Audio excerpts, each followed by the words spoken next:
All right, manifestation. It's one of those things, right? You hear it everywhere, everyone's talking about it, but is it really all it's cracked up to be? Well, that's what we're here to find out. Exactly.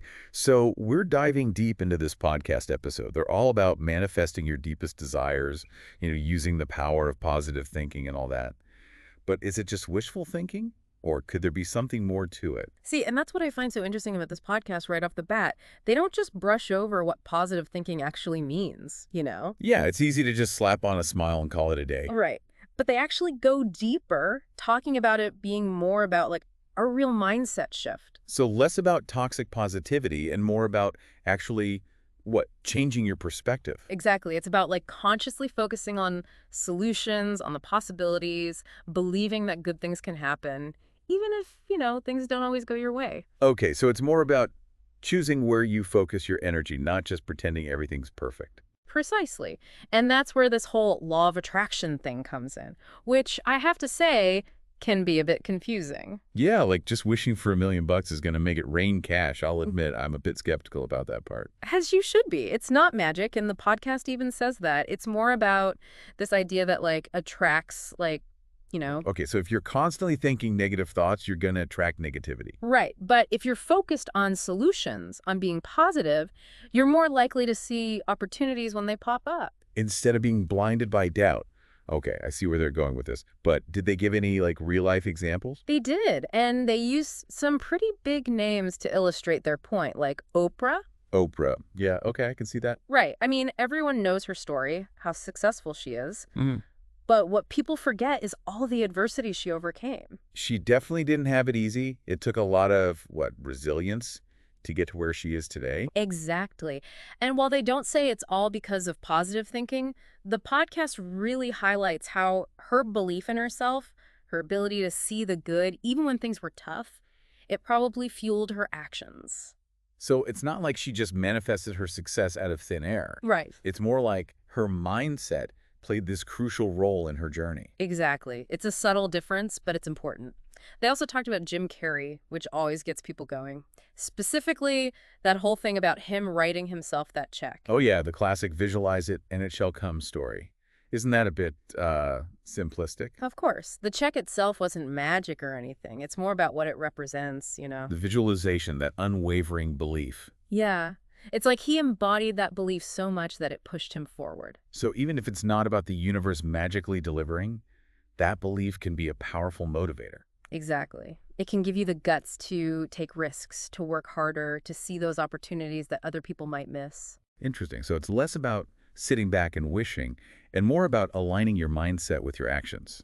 That's a great way to put it. They're really saying it's that combo, that belief and action that leads to really amazing things. So this whole manifestation thing, it's not really about some mystical force, is it? It's more about harnessing your own mind to get stuff done. You got it.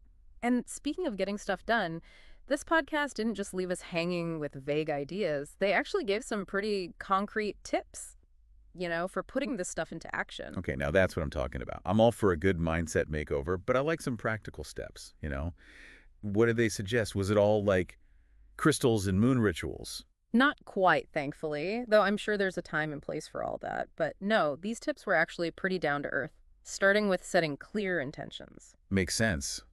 Hard to manifest something if you don't even know what you want.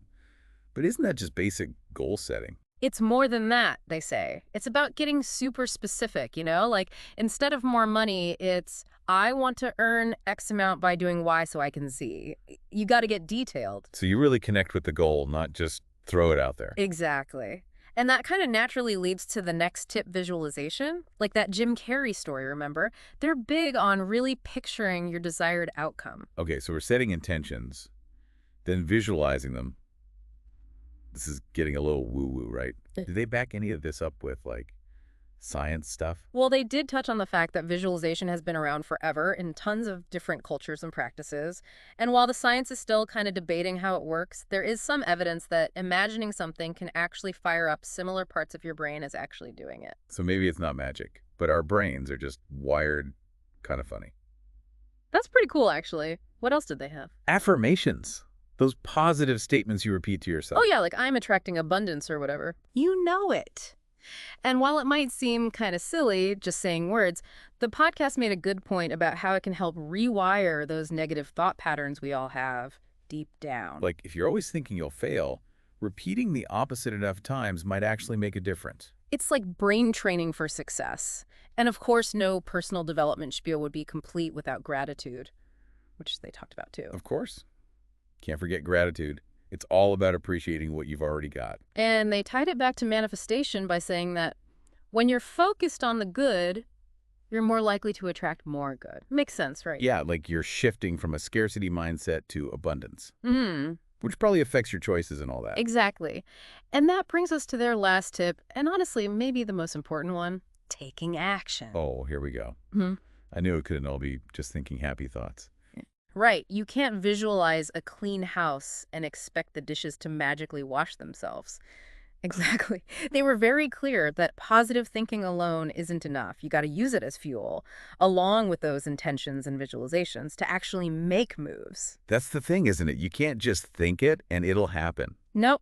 Got to put in the work. You can have all the positive vibes in the world, but if you're just sitting there, not actually doing anything. It's like that saying, right? The universe helps those who help themselves. This podcast, they really hit that nail on the head. This isn't about passive wishing. It's about using these tools to actually make change happen. It's about creating those circumstances for yourself, not just hoping they'll magically appear. 100%. But, we've talked a lot about the good vibes, the techniques. This podcast, they didn't shy away from the tough stuff either. Like, how do you keep this positivity up when life gets messy? Yeah, because the world isn't all sunshine and rainbows. Tell me about it. Even the most optimistic person, they're going to face setbacks, they're going to have doubts. Absolutely. It's part of life. And this podcast, they get that. They actually spent a good chunk of time talking about this very thing. Okay, now I'm really interested. Yeah. Because everyone loves talking about being positive, but when those negative thoughts creep in, how do they say you deal with them? Well, they said that trying to just like squash down negative thoughts, it actually backfires. Really? Yeah, like trying to force those thoughts away just makes them louder. What they suggest is reframing. Ever heard of that? Reframing. That sounds kind of fancy. What is that? So it's about acknowledging the negative thought. You don't pretend it's not there. Okay. But then you make the choice to look at it from a different angle, a more positive one. So like instead of I'm never going to reach my goal, it's more like this is tough, but I'm tougher. Bingo. You're not letting the negativity call the shots. You're choosing a thought that's more powerful, more helpful. It's like training your brain to find the good even when things are hard. Exactly. And they said the more you do it, this reframing thing, the easier it gets. Like building a mental muscle. Right. Okay, so we've really dug into this whole manifestation thing. What do you think? Can you really, wish things into existence? Honestly, I think it's good to be a little skeptical. But what this podcast really showed me is how powerful our minds are. True. Our thoughts, they definitely influence our actions, and that affects the results we see. 100%. And what I liked is they didn't just talk about manifestation in some vague, airy-fairy way. They gave actual tools, techniques that anyone can use. Even if you don't buy into the whole manifesting your dream life thing, this stuff can still help you think more positively, feel more in control. Yeah, there's value in that for sure. So for our listeners out there who are intrigued, maybe a little unsure, what's one thing they should take away from all this? I'd say start with being aware. Pay attention to what's going on in your own head. Are your thoughts mostly positive or mostly negative? Once you know that, you can start to make different choices. Remember, it's a process, not a light switch. Well said. It's not about being happy all the time. It's about choosing where you focus your energy. This has been a really interesting deep dive, wouldn't you say? Thanks for exploring this with us. My pleasure. Always fun to chat about these things. And for everyone listening, thanks for joining us. Keep asking those big questions. Keep an open mind. You never know what you might discover.